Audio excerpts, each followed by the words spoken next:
Good evening, everyone. Thank you for staying with us till the last session. We have a very, very special guest today. And I'd like to really quickly sort of start us off with get to the crux of the issue, given how much time that we have. The Economists Intelligence Unit calls India a flawed democracy, followed up by VDEM from Sweden that tells us that we are an electoral autocracy. And to make it worse, probably a Washington-based, the Freedom House, which many people here would have heard of, says that we are only partially free. Professor, you are a comparative sociologist. You have been questioning the democracy rankings, questioning them through your writings, through your research, but also through your travels across India. You've been speaking not just in New Delhi, but also in Namakudla right now. So you've really traversed the length and breadth of India, questioning these rankings. I want to ask you, what motivated you to first and foremost look at these democracy rankings, and where have you landed on that? Thank you. First, I should make clear, I'm not an India specialist. I'm a comparative social scientist who mainly works with quantitative methods. My own specialty is not India, my specialty is the rankings. And looking at the rankings, I could tell that India's performance on the rankings was far out of step with the actual status of Indian democracy, at least as I saw it. I began writing a book on Indian democracy about 3 years ago, or at least starting research for this book, because I found that India was really the world's most, and I'm going to use this word carefully, India's most extraordinarily successful democracy. Now, before you pat yourselves in the back, India is the world's most extraordinarily successful democracy. Maybe not the best democracy. I can't say that. It would take a lot of systematic study, not only of India, but of the rest of the world, to tell if India was the best democracy. But when we look around the world as a comparative sociologist, India is by far the world's poorest country to have even 3 or 4 decades of free and fair elections. Even 3 decades. If you want to find another country that has 3 decades of free elections with transfer of power between parties and acceptance by the loser of the verdict of the voters, you have to look at countries that are at least 4 times as rich as India.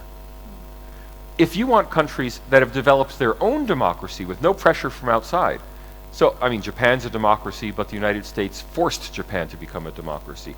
Eastern European countries are democracy, but if they wanted to join the European Union and NATO, they had to be democracies. If you look for an indigenously developed democracy, you have to look at countries that have a GDP per capita of around $25,000 per year. Taiwan, South Korea, and above. Which means by a factor of 10, by an order of magnitude, India is the world's largest self-created, self-realized democracy. Not only that, India is the only well-institutionalized democracy in Eurasia, between South Korea on one side and Israel on the other. Now, I don't know if being in Eurasia is just bad for democracy, but this continent does not have very many real, well-functioning, well-institutionalized democracies. Similarly, India is the only, as far as I know, the only post-colonial state. Let's leave aside a few islands like the Bahamas, I mean substantial countries. The only post-colonial state that has remained a democracy throughout its entire period of independence. Now, we can quibble over whether it was a liberal democracy because of the emergency or even the early years under Nehru, but a democracy?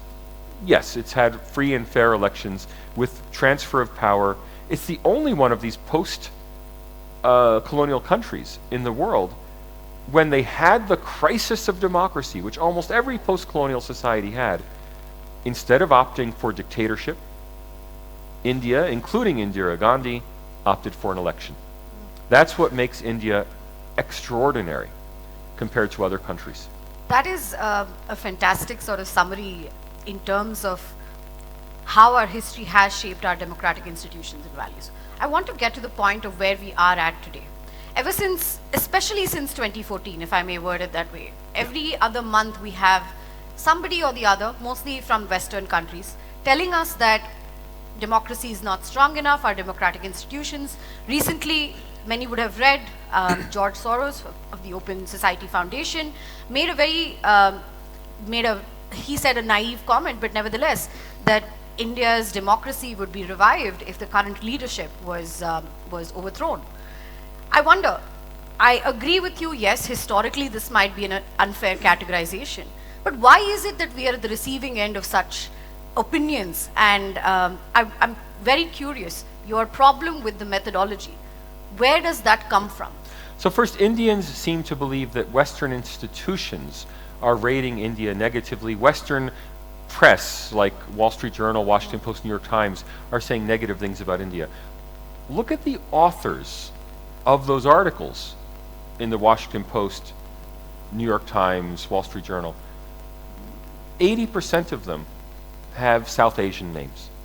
Now, I don't know their citizenship, their loyalty, but they're all people who clearly have a stake in fighting out Indian politics abroad using their access to these Anglo-American institutions, The Guardian, all of these Anglo-American newspapers and websites. That's why I said it became a shock surprise for me when everyone was surprised when I said India's intellectuals are anti-India. And it became wild, American sociologists says India's intellectuals are anti-India. If I had said America's intellectuals are anti-American, everyone would have said, of course they are. That's the usual trend. Yeah, that's the usual thing. Australia's intellectuals are anti-Australian, of course they are. I didn't mean it in any sense that they're traitors to India. All I meant was in their writing, they're criticizing not only Mr. Modi and the BJP and parties they don't like.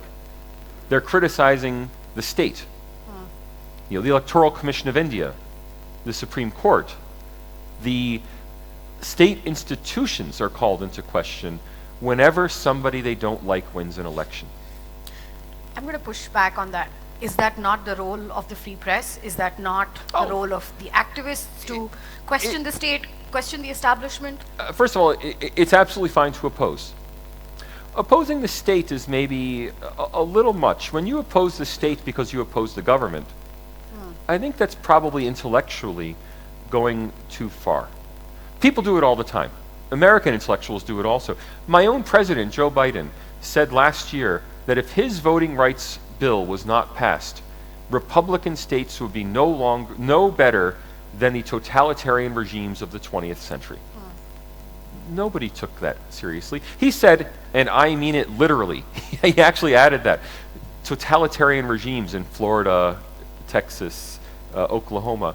Now, we don't take it seriously because all of you know about Texas and Florida. Many of you have lived there. You have a lot of access to the US media. All of you have an opinion on Donald Trump. All of you have an opinion on Joe Biden. Well, when Americans see India, when Australians see India, they have no knowledge of your politics. If all you hear is a shrill political scientist or journalist saying, India has become a fascist country, and that's what you read in an American newspaper, you don't think, who wrote that article? What does the name look like? You just know, well, that Washington Post says so. It must be true. Because Americans don't have a large stock of knowledge of India. So they take these statements at face value. Similarly, to go back to the rankings organizations take them at face value. So the person who runs the Variety of Democracies Institute rankings is Swedish.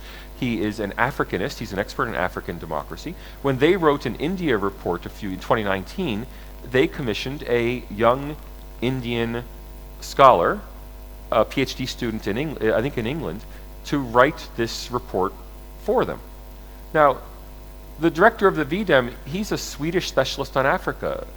He doesn't know that, he's probably unaware that the person he commissions to write this report is taking her politics in India and inserting them into the report. Because when we go to the quantitative details, the hard quantitative numbers that are cited in the reports, none of them, and this was the big paper I did in August, categorically none of them actually support the narrative that is the textual, qualitative narrative of the report. Professor, I've seen that, in different conversations, you have defended the intention of these ranking agencies and said that it's a tough job to do. They are not anti-India. They're not anti-India inherently, there's no malice per se, they're not out to get India, and how they would treat probably any other global country in the global south might be similar. It's a flaw in the methodology. I wonder if that were true, and if this was apparent in terms of the methodological flaw, why is there no recourse? What is stopping that recourse from happening? Let me give you a practical example that will illustrate what I mean when I say India's intellectuals are responsible for the rankings. Varieties of Democracy Institute has one crucial item in its free and fair election sub-index. That is the Electoral Commission independent? Okay. Up until 2014, the answers given on this survey by the primarily Indian intellectuals. VDEM surveys 85% of their survey respondents are political scientists in the country they're studying. The other 15% are international experts on India. Most of them will be of Indian origin. Right? So probably 95% of the people answering the question are Indian, in their heart, if not in their passport. They say that the Electoral Commission of India went from being strongly independent in 2014 down on a scale from 0 to 4. It went from being a 3 next to the top to being a 1 next to the bottom. So that the Electoral Commission of India is now rated by India's own intellectuals to be essentially controlled by the government. Now, I can't tell you if that's true. What I can tell you is I've tried doing exhaustive searches of the English language media in India, and I've found very few allegations. In fact, I've found one allegation of a lack of independence, that the Electoral Commission did not censure Narendra Modi for announcing a missile test during the election quiet period. Okay, is that a problem? Potentially. Does that mean that instead of being robustly independent, the Electoral Commission of India is now controlled by the government? I think that's very unlikely. A much more likely story to me is that the people who are upset about this government, who simply don't like it, perceive things about Indian democracy that simply aren't true. Right. I would also like to talk to you a little bit about an article that is about to come out, right? Where you critique the Pew Research Center's International Religious Freedom Report. International Religious Report. India is the worst country in the world, for social hostility to religion. That means discrimination, violence against people of other religions. The worst country in the world, according to the Pew Research Center. Worse than Afghanistan, Yemen, any other, doesn't Congo, matter. Democratic Republic of Congo, any other. Myanmar, which just committed a genocide against Muslims, rates higher. Right. Rates better on social hostility to religion. And this than is a India. similar case with the Reporters Without Borders Press Freedom Index. Yeah, press freedom rated below Hong Kong. Okay. The great thing about religion is we actually have hard quantitative data. So I've made fun of the report on press freedom because I think it is unrealistic to say that India has less freedom of the press than Hong Kong. That just seems so extraordinary that no one will even question it. But on the religious freedom rankings, we actually have hard data. The very same Pew Research Center that does the International Religious Freedom Report also did a major survey in 2019-2020 of 29,999 households in India. I think they were very upset they didn't get just one more household. 29,999 households, a fantastic representative survey. Pew is the top survey research organization in the world. They had a response rate of over 85% in both urban and rural areas. These are in-person surveys. This is not some online survey done by a newspaper. This was a $2 million survey in which they sent people to all corners of India to knock on doors in, I think it was 24 different languages, to ask people about religion in India. Right. What they found was 89% of Christians and 89% of Muslims say they are, quote, very free to practice their religion in India. Only 2% of Christians and 2% of Muslims said they were not free. So we hear constantly that Muslims can no longer practice their religion in India. That's the elite narrative. We hear the missionary narrative, Christians can no longer practice their religion in India. But when we actually ask real Christians and Muslims, except for a tiny minority, 2% is a residual, 2% may not have understood the question. 2% is tiny. Small standard deviation. No, it's nothing. It's a statistical blip. Yeah. 2% say they're not free to practice their religion. Similarly, we have questions about discrimination. 24% of India's Muslims and 19% of India's Christians say they experience some form of discrimination in India. At first glance, that sounds bad. 24% of Muslims, that's almost a quarter of Muslims say they face discrimination.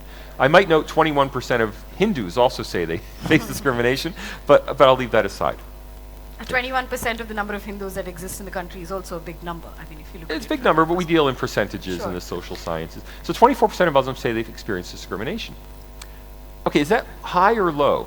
As a comparative social scientist, I know there's discrimination against Muslims in India.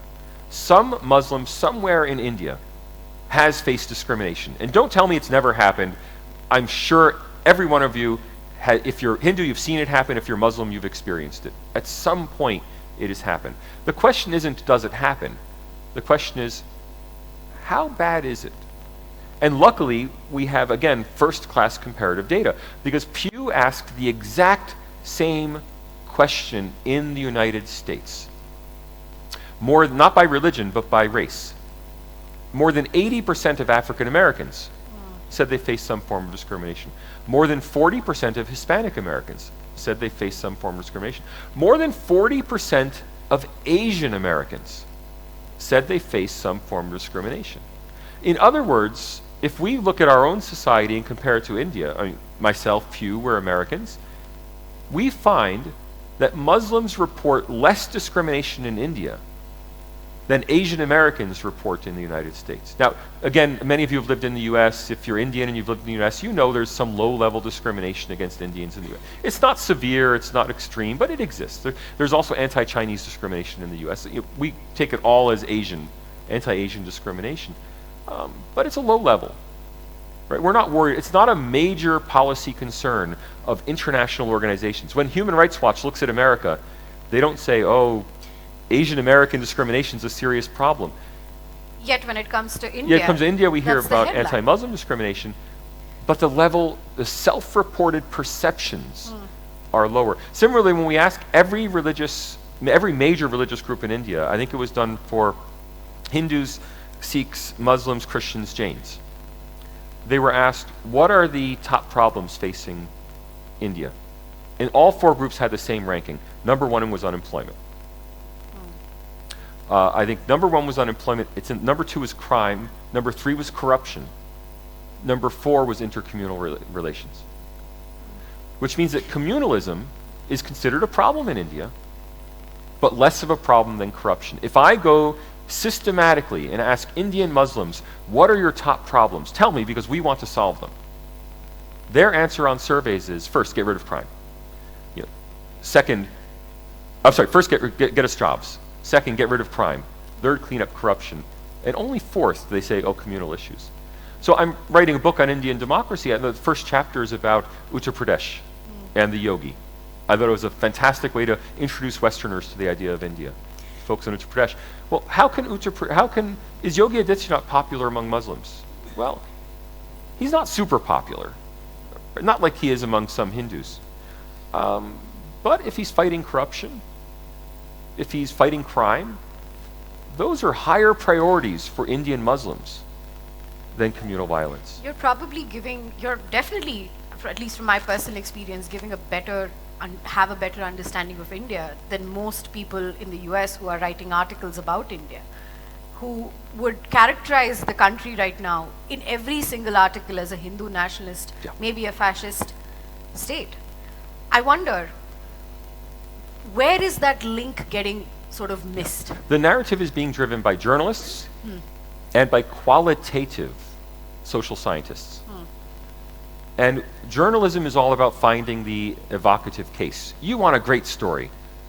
You know, someone whose home is bulldozed, that's a story. You can send the photojournalist out, you can get crying mothers, you can get children in the street. It's a great story for a journalist. For a qualitative sociologist, it's a great research project. You're going to get a grant to go study people left homeless in India. For a quantitative sociologist, the first question is, how many homes?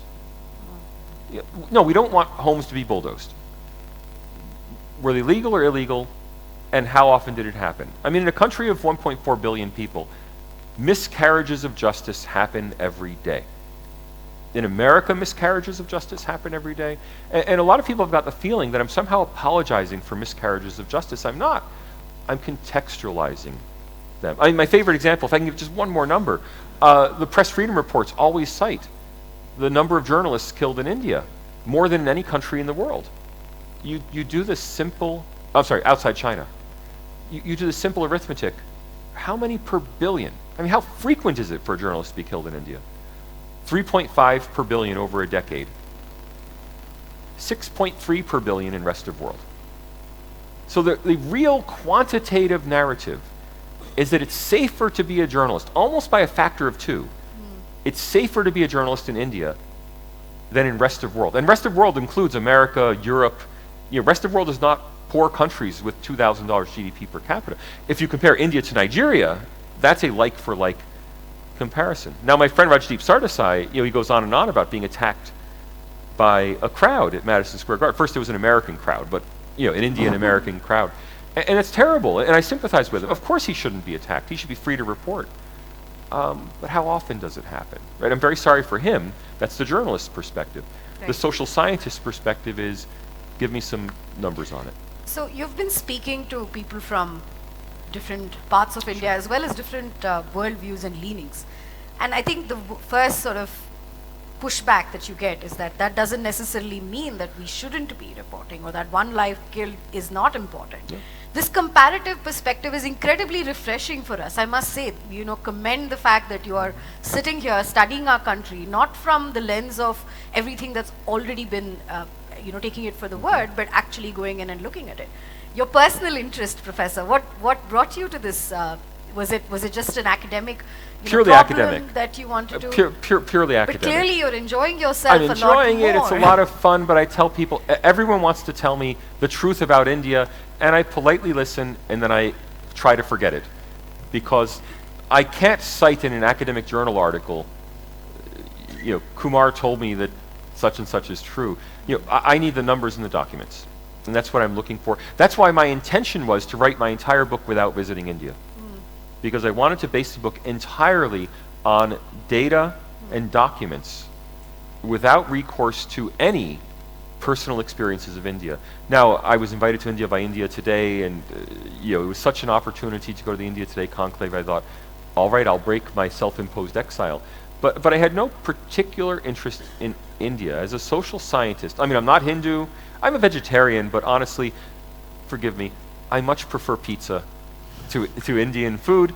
I'm a vegetarian, but I'm not Hindu. I'm not an Indian. I have no connections to India. Before November, I had never visited India.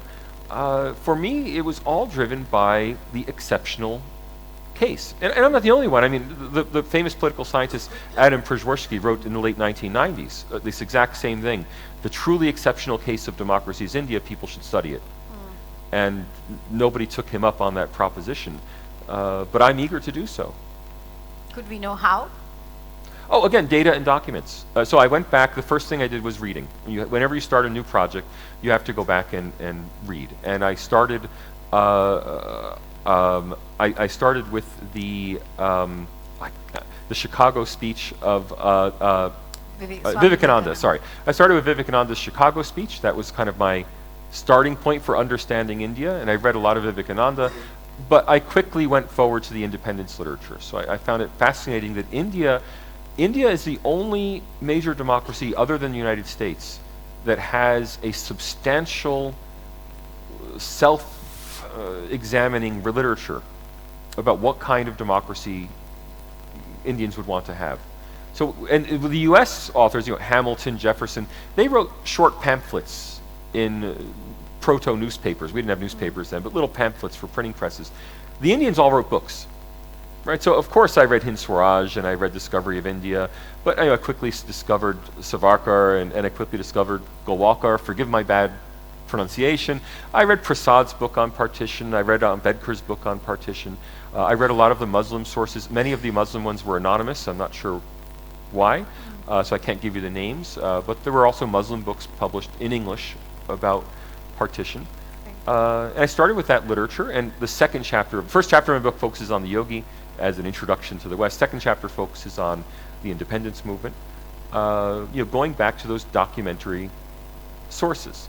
Coming forward, though, of course, I got interested in the rankings because I am a quantitative sociologist first and foremost.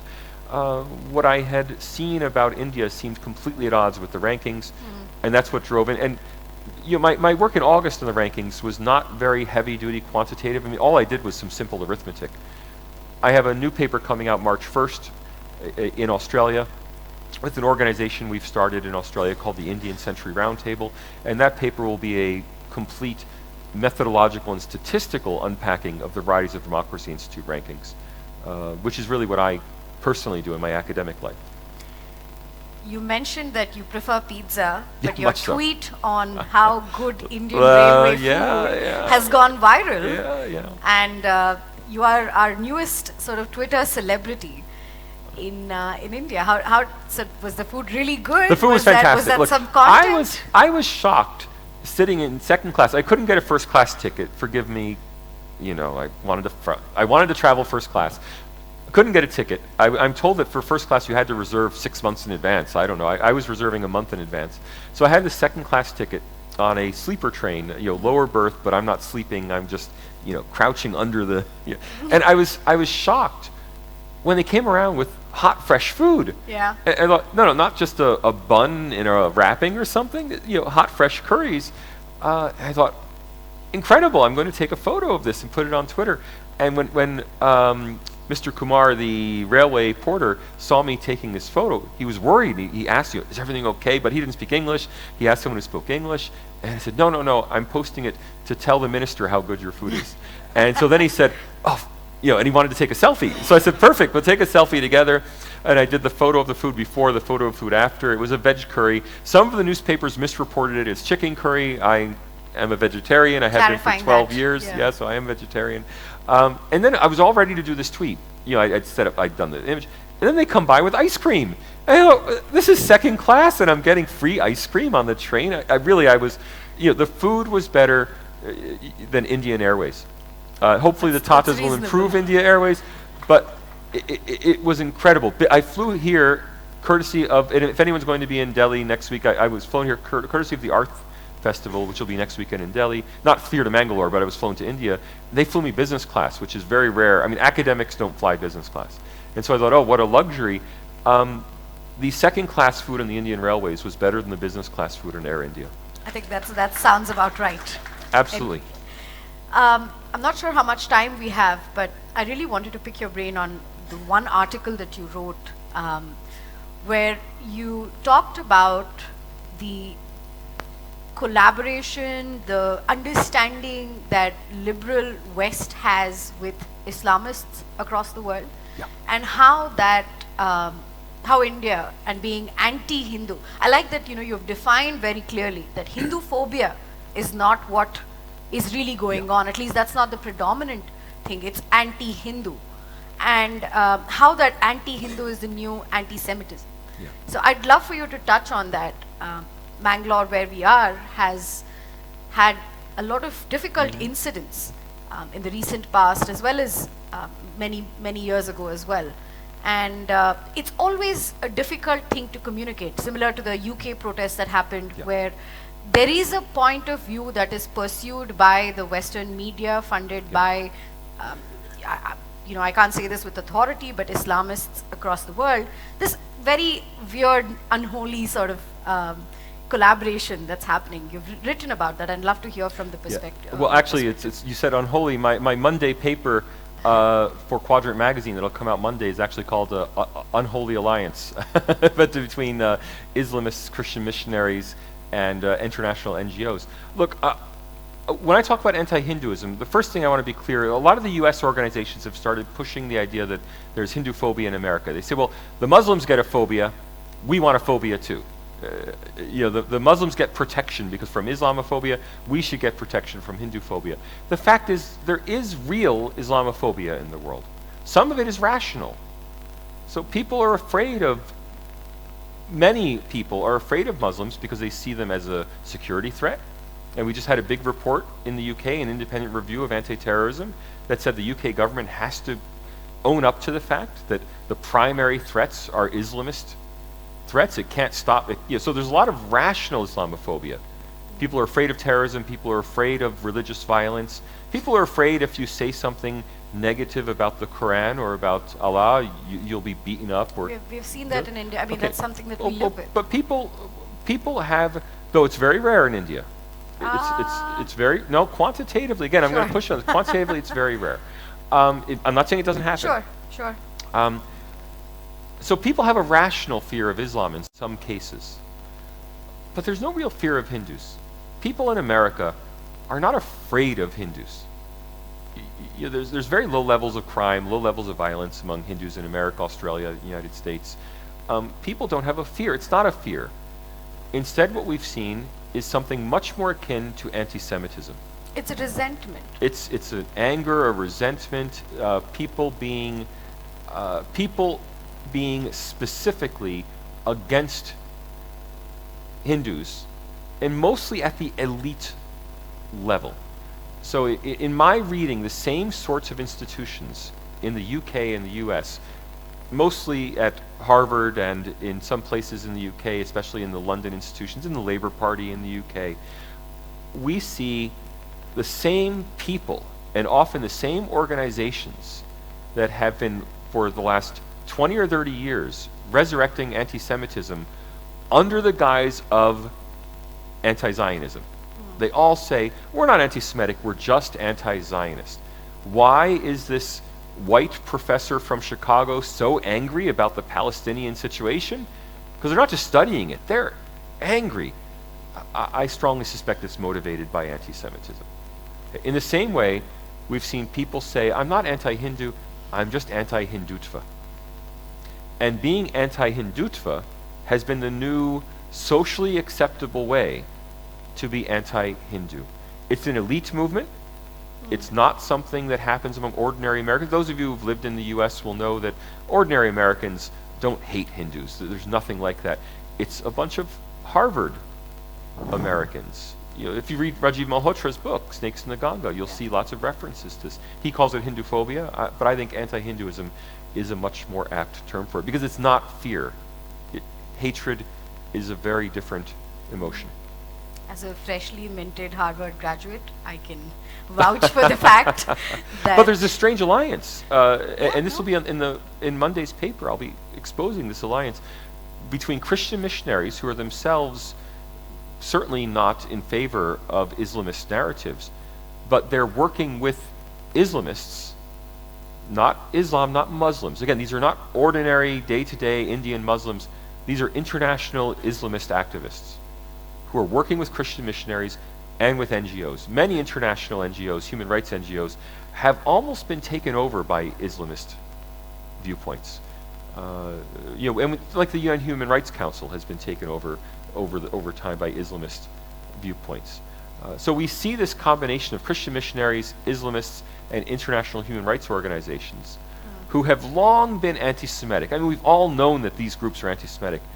They've now combined that with a nascent anti-Hinduism. It's only been the last 5 years, but as India becomes more assertive on the world stage, I think it's likely to continue to increase. Sure, it has, again, I'm scared to say without the data, but definitely has increased in its incidence in the last 5 years. But that is a sentiment that I think through the colonial rule, through before that as well, is something that Indians are known and used to. Whereas now, as you rightly pointed out, that assertiveness, the fact that we are taking up space in the world stage, is making people more aggressive towards. Well, I mean, just look at what Winston Churchill said about Mahatma Gandhi. You know, it wasn't fear of Gandhi; it was just a visceral dislike. Yeah, like how can of so Gandhi. the sentiment that I get, in the US has always been, we would like for you to stay where you are. That works for us, which is as a poor country, a country that requires foreign aid, a country Oh yeah, that does there's not a have the love space of, on the you world know, stage. if someone is a poor Dalit farmer, oh, that's wonderful, we want to come help you. If someone is a poor Dalit farmer who sold his farm, started a business, and succeeded in life, that's a threat. Right? That's something to be, that's not something to be applauded, that's something to be sneered at. And to bring it back to the intellectuals here in India, would you accuse them of being less patriotic? Would you accuse them of, I wouldn't go as far as saying anti-national, that's a very common term Yeah. and slur here in India, but is it their patriotism in question?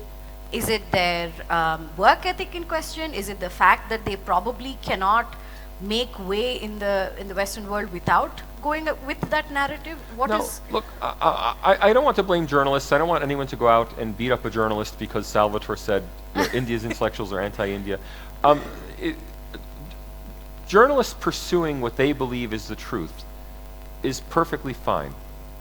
The problem becomes when journalists operationalize or weaponize their access to Western institutions in order to portray a view that they know is false, but they know they can get away with portraying it this way because they know that the editors at the Washington Post simply, they have no idea. And so they know they can get away with saying things. So it's some sort of laziness amongst the It's self-indulgence. Self-indulgence. It's self-indulgence. That's kind of. It's saying, it's saying, I don't like Mr. Modi, so the election must have been rigged.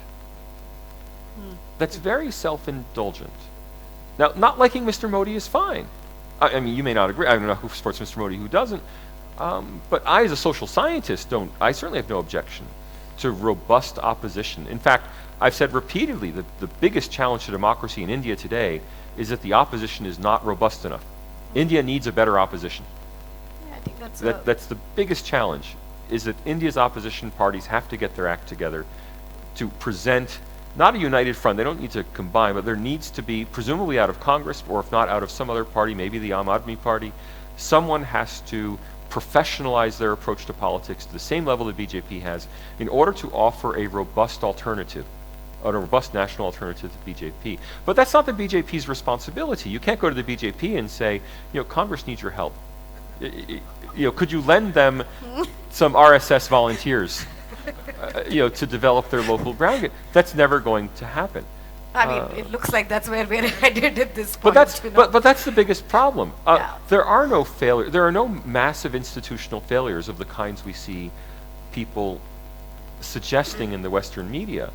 And whenever I've examined the evidence in detail, so if you get by the, India is now a fascist country where all opposition is suppressed. Okay, you see that, and then they get into the details. They think, well, the details are one independent journalist, quote unquote. I say quote unquote because if you're independent, are you a journalist?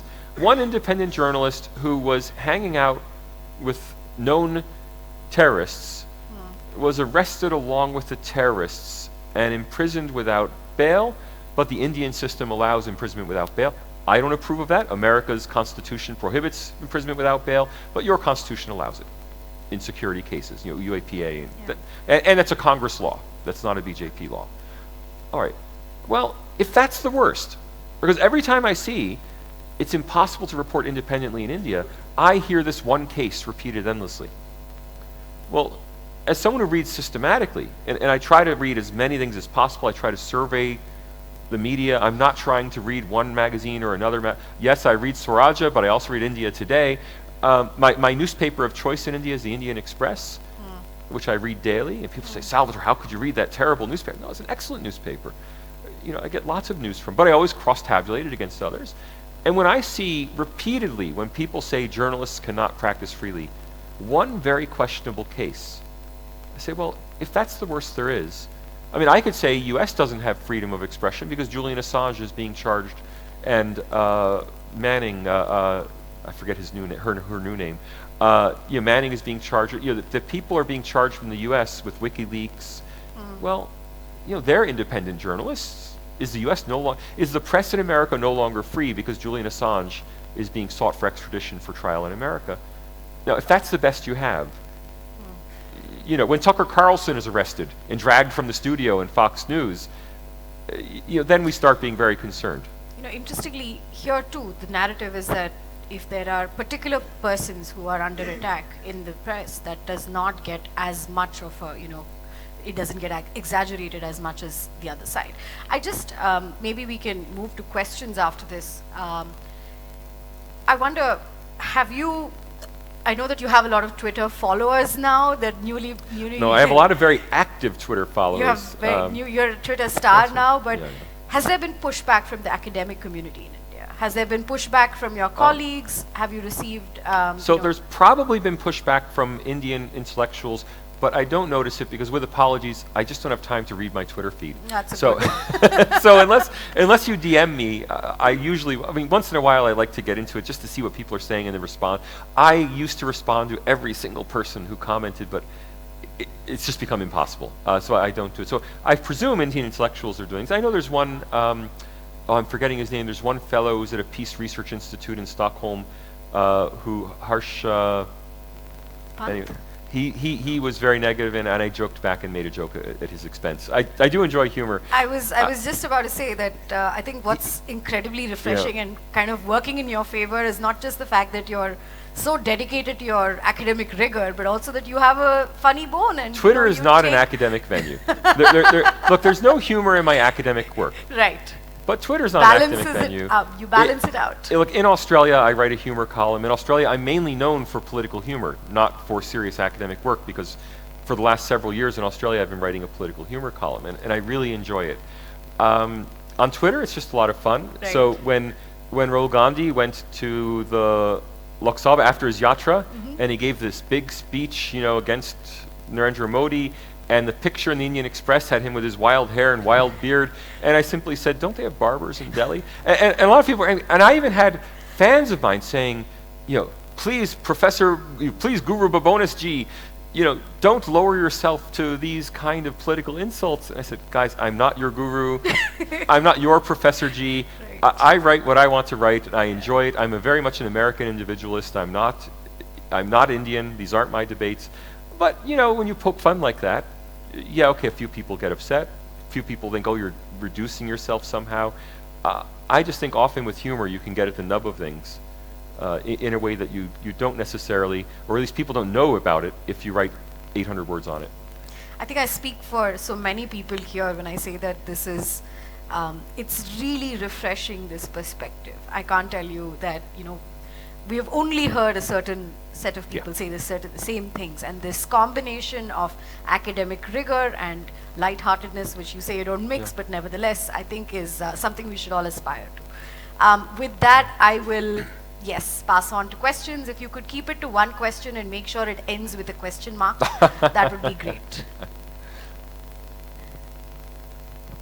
Thank you, Professor. It was wonderful listening to you. You made a comment that your interest in India was that it was an extraordinary democracy, and you explained what you meant by that. Do you feel that there is something in the ethos, that has made it successful in spite of all this? And I would like to point to certain past. I don't know if you've been told that there is an inscription in a temple called Uttaramerur in Tamil Nadu, where there is an entire election system that is so very close to modern reality, that is carved on the temple walls. So like that, we have some assorted references. I don't mean to say we had an electoral democracy that compares to the complexity of modern times, but we still seem to have something that indicates a certain ethos. So, with apologies, I've heard stories of ancient Indian democracy many times. I don't discount them. In fact, India comes from the same basic group of people as ancient Greece. The ancient Greece city-states, about half of them were democracies, we think. There's no reason to think that about half of India's ancient city-states weren't also democracies. It's very likely. But that's not where modern Indian democracy comes from. If you read the Constituent Assembly debates, I can't categorically say nobody said there are these ancient traditions, but it certainly was not driving the Constituent Assembly debates. The narrative wasn't, we found this stone in South India, it gave us a recipe, Mr. Ambedkar, please go, Dr. Ambedkar, please go write a constitution in line with these.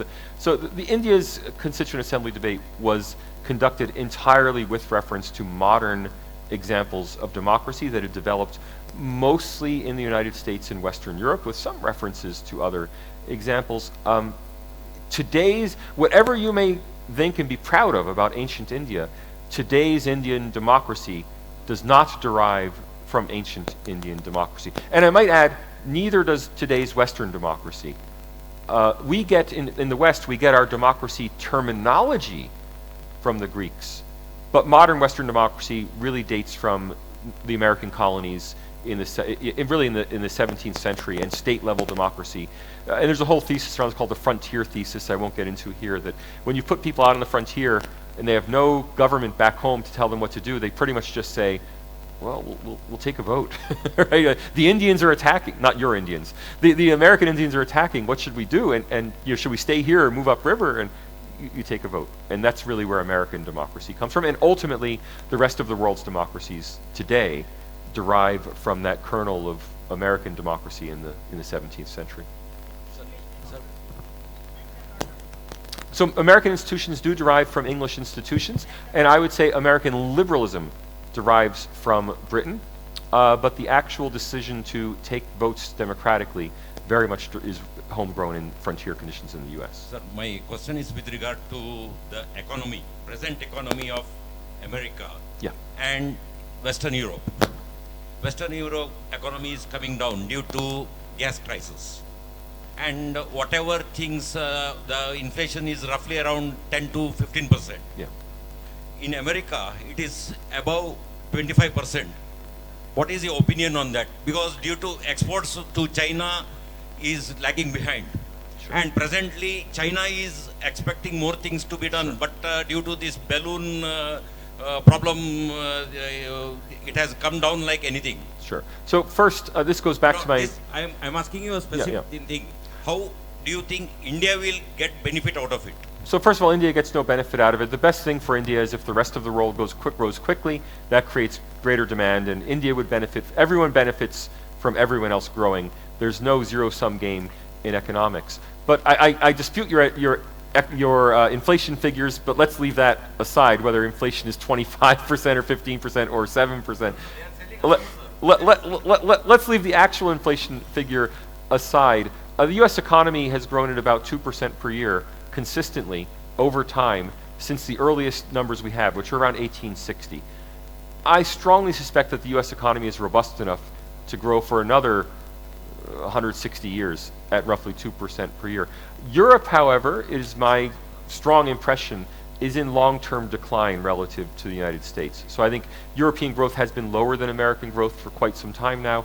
I strongly suspect that Europe will slowly slide downwards towards more of a Latin American level, very slowly, but the American economy is very dynamic. Yeah, there are problems, but in the 1970s we had inflation, and the crises come and go. The American economy just keeps growing. While I'm sure Professor could answer questions on a wide range of topics.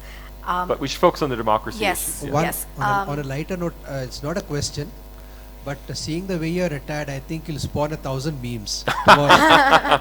Feel free to meme out there. When someone gives me something and it's not overtly racist, disreputable, it's not a problem, I'm very happy to wear it. So I was given this to this morning, and I'm very happy to wear it. It may have meaning for you. For me, it's just a very nice color. Saffron and green scarf. So thank you very much. I think just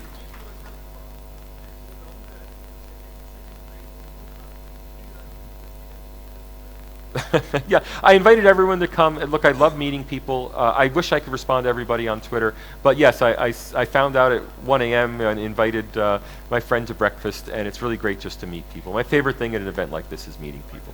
yeah, I think one last question. This gentleman here has had his hands up for a while. Well, she has a microphone. you're the, I'm sorry. And Yeah, maybe one from the lady here, so we could have some women represented. Yeah. So We'll come. We'll just wait for him to finish and then Yes. you can go.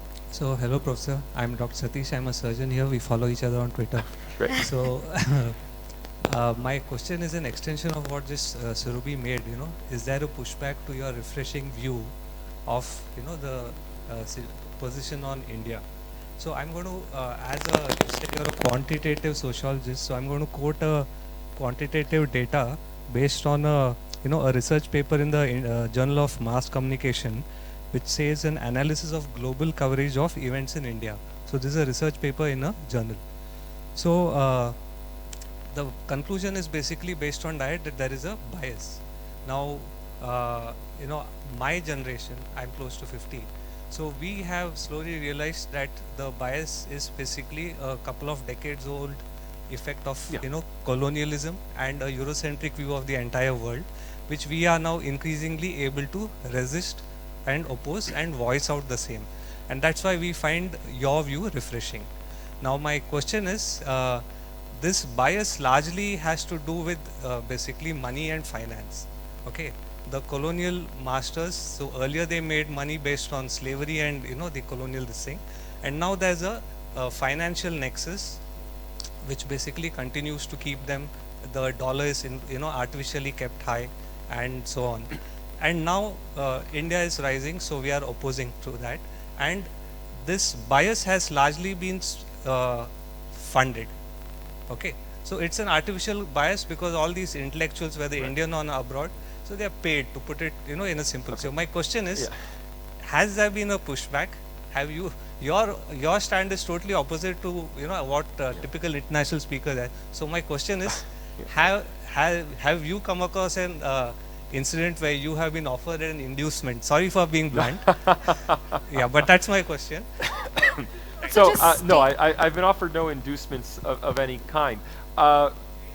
But yeah, no, I've been offered no inducements. But I want to be clear, the American and Australian business and governmental elite is 100%, except for George Soros, is 100% bullish on India. They are rooting for Indian success, and they want to sell F-35 jet fighters to India, and they want to sell, this and that. They want to outsource to India. They're all big on India. It's not the corporate elite in the Western world around India. It's a small intellectual elite who are friends with India's historical intellectual elite. It's a very narrow class of elite professors at elite institutions who are anti-India. It is not a broad movement among Western societies. Ma'am, you had a question. We'll end with, yeah. Actually, that was exactly what I was going to ask. So is there a way that you can measure bias in the elite American / European universities and their nexus with, or a possibility, I mean, basically, what is the reason for them to be able to connect with the Indian elites? Yep. Is there a way to measure that kind of a bias? I think we can only see it indirectly. Obviously, I can't do a survey of people and ask, first, they wouldn't answer, and second, if I asked, are you biased against India? Of course, they wouldn't say so. But we can look at circumstantial evidence. So for example, in Monday's paper, I'll be looking at the Pew's International Religious Freedom reports. Now, the International Religious Freedom reports are based on data from the United States State Department, which has a registry of essentially complaints about international religious freedom. Almost all the complaints coming out of India are about missionaries. That is, they're all Christian missionaries complaining that they're being harassed. And when I say all, I mean there's something like 5 complaints of Muslims saying they're experiencing harassment, and then more like 800 complaints of Christians saying they're not able to proselytize, and they're complaining to the US State Department. Now, if you think about that, that makes sense.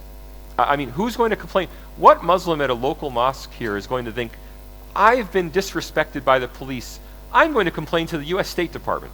It's a very unlikely mental model. Sorry to intervene, but you also mentioned in your paper that this particular measure also has more weight, not being able to convert, and that... It does, but let's leave that aside. I mean, that's a technical issue. You're right, but it's a technical issue. So we have these enormous number of complaints about Christian missionaries saying they can't practice Christianity in India. But that's not an attractive narrative to elite social scientists and journalists. So they take this report that says India has a lot of hostility to religion. The report is based overwhelmingly, 98%, on supposed hostility towards Christians. I say supposed because we actually have good data on hostility towards Christians and it's very low. Okay, but supposed hostility towards Christians, yet when they report on the report, they say Muslims face serious discrimination in India. In fact, Pew has named India the worst country in the world for international religious freedom. So they're taking this narrative and intentionally misusing it to apply to a narrative that's not in the raw data. So that's where I think we see this indirect evidence of an attempt to vilify India, because they know that if they simply said Christian missionaries are complaining, everyone would shrug their shoulders and say, yeah, they're always complaining. The narrative that the intellectual elite want to push is that India is an anti-Muslim state on the verge of genocide. And you'll read this. The Journal of Genocide Studies repeatedly now has articles saying that India is the next likely genocide. We had Rwanda, we had Bosnia, and now it's, we had Rohingya in Myanmar, and now it's going to be India. And these are serious articles published by academics. What do they cite? They cite international religious freedom reports that say India is the worst in the world. And they don't bother to tell you, oh yeah, but that's about Christian missionaries. It's not about anti-Muslim violence. So that kind of intentional misrepresentation is why I think there's indirect evidence of elite anti-Hinduism. It's not direct evidence, no one's going to tell me, but if you start reading between the lines of all of these papers and reports, you can find the thread very easily. Very grateful that you decided to read between the lines. I'm sure if anybody wants to talk to him, he'll be available after. He also has to enjoy Pabba's ice cream. I've already enjoyed Pabba's, and I've already talked to everybody. It's great to meet everybody. I repeatedly have people complaining that I don't follow them on Twitter. I apologize. DM me and I'll follow you on Twitter. Right. But I won't read what you say. I apologize in advance. Great. Thank you so much for this wonderful conversation, and hope to keep welcoming you to India. Thank you. Thank you. Actually, it was a wonderful session. I would like to thank you, Salvatore Babones and Mr. Surabhi Hodigere. I request Durga Ramdas Katil to present memento to the guests.